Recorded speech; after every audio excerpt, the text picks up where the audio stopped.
Avelino at Kim Cho mayroong malaking announcement soon. Sambayanan super excited na. Tila mangyayari na matagal na inaasam-asam ng netizens tungkol sa Kim Pao. Ayon sa publicity at social media head na si Eric John Salot, the highly anticipated announcement happening very soon. Kim Pao. Hindi naman makapaghintay netizens at mga tagahanga ng Kim Pao sa pinost ni Eric. Kaya chika nila, sana both movie and teleserye.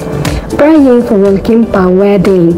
Hindi talaga ako nanonood ng mga movie sa sinihan kasi tamad akong pumila. Pero pag nagka-movie ang Kim Pao, makipagsiksikan talaga ako sa pila. Nood kayo ng Showtime, lahat ng host may alam dyan kay Pao at Kim.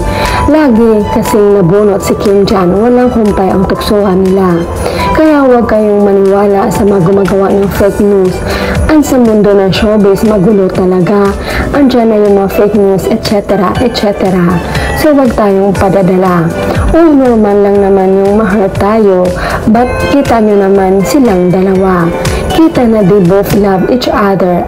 Ang tandaan nyo na lang po na noon pa man ay gusto niya makatrabaho si Kim at crush niya talaga. Yes, daming fake news, pero ako naniwala na sila na talaga ni Kim. Dami ng proof. Kaka-excite naman po yung announcement na yan.